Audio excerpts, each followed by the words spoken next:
మొదటి యోహాను 4:18, 1 John 4:18. ప్రేమలో భయముండదు, అంతేకాదు పరిపూర్ణ ప్రేమ భయమును వెళ్ళగొట్టును. భయము దండనతో కూడినది, భయపడువాడు ప్రేమ యందు పరిపూర్ణము చేయబడినవాడు కాడు. Fear is telling something. నీలో భయం ఏం చెప్తుందో తెలుసా? నా ప్రేమని ఇంకొంచెం పొందుకో. గాడ్స్ నేచర్, దేవుడి యొక్క గుణాతిశయాలను తెలుసుకోవాలంట. ఎవరిని చూసి? సంఘాన్ని చూసి. ఎంతమందికి అర్థమైంది? అంటే దేవుడు ఎంత దయగలవాడో పరలోకములో ప్రధానులు, అధిపతులు ఎవరిని చూసి తెలుసుకోవాలంట? సంఘాన్ని. అరే, ఈ దేవుడు ఎంత కనికరం గలవాడా! సంఘస్థుల ద్వారా దేవుని గుణాన్ని తెలుసుకొని పెద్దలు, దూతలు దేవుడికి తప్పట్లు కొడతాయండి అక్కడ. అందుకే అంటాడు, మీరు నా గుణాన్ని బయలుపరిచారు కాబట్టి నా రాజ్యములోకి రండి అంటాడు. ఆ గొర్రెల్ని వాటిని వేరుపరిచి. ఎంతమందికి అర్థమవుతుంది? మీరు క్షమించేవారు, ఇదిగో రండి నాలోకి. మీరు ప్రేమించేవారు, come. Somebody is killing jealousy and anger today. ఈరోజు కొంతమంది అసూయను, కోపమును తీసివేస్తున్నారు. Receive the love of God. Receive the love of God. Fear is telling you receive and give. అందరూ చెప్పండి, నేను ప్రేమను పొందుకోవాలా, ప్రేమను విడుదల చేయాలా? నన్ను ప్రేమించు, ఆ తర్వాత దాన్ని విడుదల చేయి. నువ్వు ప్రేమను పొందుకున్నావు, విడుదల చేయాలి. క్షమాపణ పొందుకున్నావు, విడుదల చేయాలి. Receive more. ఒకవేళ ఇంకా భయం వేస్తుందా? ఎక్కువ పొందుకుంటే ఎక్కువ విడుదల చేస్తాం. Take more. Talk to your neighbour and say take more. అందరూ చెప్పండి, నా దేవుడు నన్నెన్నడను ఎడబాయడు, విడిచిపెట్టాడు. జీవితాంతము నన్ను, నా పిల్లల్ని ఏ కొదువ లేకుండా పోషిస్తాడు. ఆకాశ పక్షులను పోషిస్తున్నాడు, నన్ను పోషిస్తాడు. తగిన సమయమందు నన్ను హెచ్చిస్తాడు, నన్ను ఐశ్వర్యవంతునిగా చేస్తాడు. అప్పుడు దాకా నాకున్న దాంట్లో నేను సమృద్ధిగా, సంతోషముగా, న్యాయంగా ఉంటాను. అబ్రహాం కూడా, అరే నాకు ఇంక దేవుడు పిల్లల్ని ఇవ్వడేమో అని హగరుతో పొరపాటు చేశాడు. కొన్ని భయాలు సహజం, కానీ దేవుడు వారికి నేర్పించి మళ్ళా వాళ్ళని ముందుకు తీసుకెళ్తాడు. ఆయన కనికరం గల దేవుడు. వెనక్కి వెళ్ళిపోవాల్సిన పని లేదు. అరే ఈ పొరపాటు చేస్తాను, డోంట్ నీడ్. అన్నిటికంటే గొప్పది ఏంటో తెలుసా? పశ్చాత్తాపం. నీవు పశ్చాత్తాపడి దాన్ని విడిచిపెడితే దేవుడు నీకు అంతకంటే గొప్ప జీవితాన్ని ఇస్తాడు. That's very powerful. రిపెంటెన్స్. ఎంత ఘోరమైనా సరే, దావీదు ఇంత ఘోర పాపము చేసినా దేవుడు మళ్ళా నా హృదయానుసారుడని ఎలాగంటాడు? మళ్ళా దావీదు కుమారుడు ఎలా అనిపించుకున్నాడు? దావీదు ఏం చేశాడు? పశ్చాత్తాపడ్డాడు. మనం ఈరోజు క్షమించు అని పొద్దున్న లేచి మళ్ళా మామూలే కాదు. నో, అలాంటి దావీదు పూర్తిగా మారిపోయాడు. He will perfect that which is concerning me. దేవుడు మన ఈ యాత్ర అంతా శుభ్రం చేస్తానే ఉంటాడు. కానీ నీకు నువ్వు నలగొట్టుకుంటున్నావు అనుకో శరీరాన్నే, నిన్ను నలగొట్టడు దేవుడు. నువ్వు నలగొట్టుకోవట్లేదు అనుకో, అప్పుడు నలగొట్టుకోవాల్సి వస్తుంది. కానీ ఈ వాక్యము ద్వారా, ప్రార్థన ద్వారా నువ్వు నలగొట్టుకుంటున్నావు అనుకో, ఆయన నిన్ను నలగొట్టడు. ఎంతమందికి అర్థమైంది? కానీ ఈ రోజు నుంచి వాక్యము ద్వారా, ప్రార్థన ద్వారా నీ దేహాన్ని నీవు నలగొట్టుకుందువు గాక. పౌలు అంటాడు, I'm beating myself. The word is a purifier. Holy spirit is a purifier. It will purify you. అబ్రహాముని శుద్ధీకరించింది, ఇస్సాకును శుద్ధీకరించింది, యాకోబుని శుద్ధీకరించింది. So don't be covetous, just relax. Let us see. There is no fear in love. Understanding his love and mercy will put you away from fear. అందరూ చెప్పండి, నా దేవుడు కనికరం గలవాడు కాబట్టి నేను భయపడను. He is a God of mercy. ఒక తల్లి డీల్ చేసినట్టు నీతో డీల్ చేస్తాడు. అందుకే నువ్వు భయపడాల్సిన అవసరం లేదు. He will deal with you as you are a son. Why God is dealing with us? ఎందుకు ఈ కష్టాలు? God is working. అందరూ చెప్పండి, నా కష్టాల్లో దేవుడు నాతో పని చేస్తున్నాడు, నా నష్టాల్లో పని చేస్తున్నాడు, నా పోగొట్టుకున్న దాని విషయమై పని చేస్తున్నాడు. He is working. Even if you are losing, he is working for your benefit. పక్కన వాళ్ళు చెప్పు, నువ్వు పోగొట్టుకుంటున్నా నీ మంచి కొరకే అది పనిచేస్తుందని చెప్పండి. ఎందుకంటే నీవు క్రీస్తులో సంపూర్ణుడవై ఉన్నావు. నీకు లాభం కలుగుతున్నా, నీకు మంచి చేసుకుంటున్నావు. నష్టపోతున్నా, హానికరంగా ఉన్నా నీకు లాభం కలుగుతుంది. నువ్వు ఆరోగ్యంగా ఉన్నా నీకు లాభం కలుగుతుంది, అనారోగ్యంగా ఉన్నా నీకు లాభము కలుగుతుంది. ఎవరిలో? క్రీస్తులో.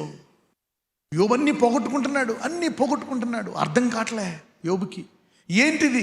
వాళ్ళ ఆవిడంటది, దేవుడా కాదా, ఇన్ని చేస్తే దేవుడు ఎలాగవుతాడు?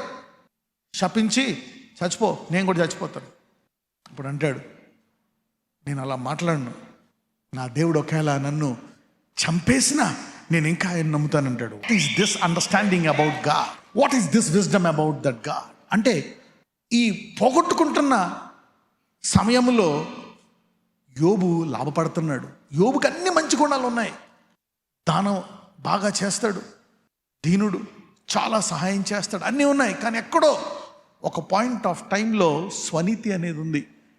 ఈ విషయంలో నేను కరెక్ట్, నాకు దేవుడు అన్యాయం చేస్తున్నాడు అనేది మనసులో ఒక మూల పెట్టుకున్నాడు. నువ్వు ఇలా చేయడానికి వీల్లేదు, చేయకుండా ఉండాల్సిందనేటువంటి ఉంది. పేతుల్లో ఉందా లేదా? అది నువ్వు వెళ్ళడానికి వీల్లేదు, అయ్యా ఇది కూడా ఆయన ఏమన్నా నిచితమే అని అనాలి కదా. ఒక పాయింట్ ఆఫ్ టైంలో వద్దొద్దు నువ్వు అలా అనకూడదు, తప్పు. అది తప్ప పోనీ పేతురు అన్నది మంచే. నువ్వు నా దేవుడువు, నువ్వు ఇక్కడే ఉండాలి, నాతోటే ఉండాలి, నేను చక్కగా చూసుకోవాలి, నువ్వు చనిపోకూడదు, నువ్వు బతుకుండాలి అనేటువంటిది పేతురు హృదయం. అయితే దేవుడు అంటాడు, నీ తలంపులు వంటివి నా తలంపులు కాదు, ఆకాశం ఎంత ఎత్తుందో అంత ఎత్తుగా ఉన్నాయి. అందుకే ఈ దేవుడిని ఎలా నడుచుకోవాలంట? ఈ దేవునితోటి విశ్వాసముతో. You cannot go by circumstances. ఆ పోగొట్టుకున్న సమయంలో అతడు సంపూర్ణుడయ్యాడు.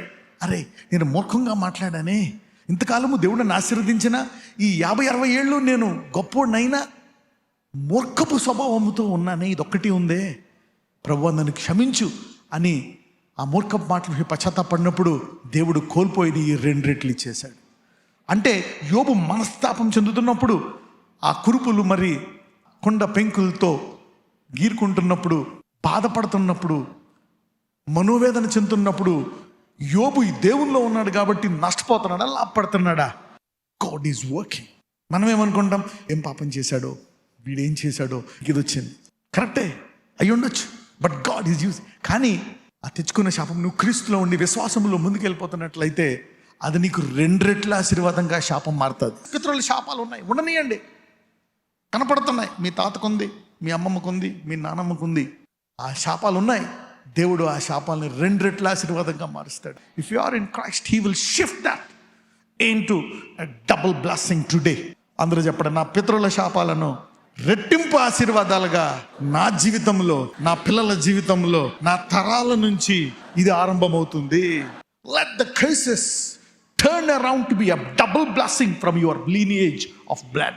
This is what God can do in Christ. అన్నిటికంటే ముఖ్యమైనది ఏంటి? నీ విశ్వాసాన్ని గట్టిగా పట్టుకో. God is working for eternal perspective. God has eternal plans in his mind for you.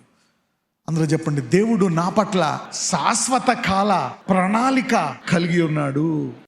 The pain, the trouble, the torture that you are going through is being used for his eternal plan.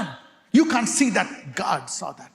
దేవుడు ఈ భూమి మీద యోబు కష్టాలు చూసిన శాశ్వత కాలంలో 2 రెట్ల ఆశీర్వాదం చూశాడు ఆయన.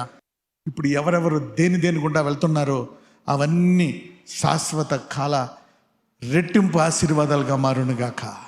యోసేపుకి డ్రీమ్ వచ్చింది, I want to become like Joseph. కరెక్టే. దానికి ముందు బానిసగా అతన్ని అమ్మేసి గొడ్డి చాకిరి చేయించి నిందల మీద వేసి 12-13 సంవత్సరాలు నరకయాతన పడ్డ తర్వాత రాజు అయ్యాడు. ఎవరికైనా తల్లికి చెప్తే ఏమంటది? వద్దు నా అన్న దర్శనం, నేనే ఏదన్నా చూసుకుంటాలే, నా కొడుకు చదివించి చిన్న జాబ్ ఎదుక్కుంటా. దావీదులా చేయను. ఆయన దావీదులాగా దావీదుని 10 సంవత్సరాలు తరిమి చంపుదామని చూశాడు సౌలు. దావీదు అంటాడు, నాకు మరణానికి అడిగే ఉంది దూరము, ఒక అడిగే. ఏంటి జీవితము? You don't know what is the price they have paid. అందరూ చెప్పండి, నేను ఇప్పుడు ఏమై ఉన్నానో, నాకు ఏముందో, నేను బహుగా ఆశీర్వదించబడిన దానను. You are blessed today. Be at peace, enjoy your life, rejoice for what you. నజరేయుడైన యేసయ్య, ఈరోజు నీ వాక్య ప్రకారం దేని విషయమై భయపడుతున్నారో ఇప్పుడే ఆ దేహాన్ని బలపరచండి, దీర్ఘాయువు దయచేయండి. మాటికి ఇబ్బంది పడుతున్నటువంటి ఆ దేహాన్ని పరిపూర్ణమైన స్వస్థత ఆ దేహానికి దయచేయమని ప్రార్థిస్తున్నాము నాయన. Lord bless them, heal them from head to toe. నేను ఇక్కడ సమృద్ధిగా జీవిస్తాను, తర్వాత ఒక రోజు నా దేవునితో యుగయుగములు జీవిస్తాననే కృప వారందరికీ దయచేయమని నజరేయుడైన యేసునామమున ప్రార్థిస్తున్నాము తండ్రి. ఆమేన్.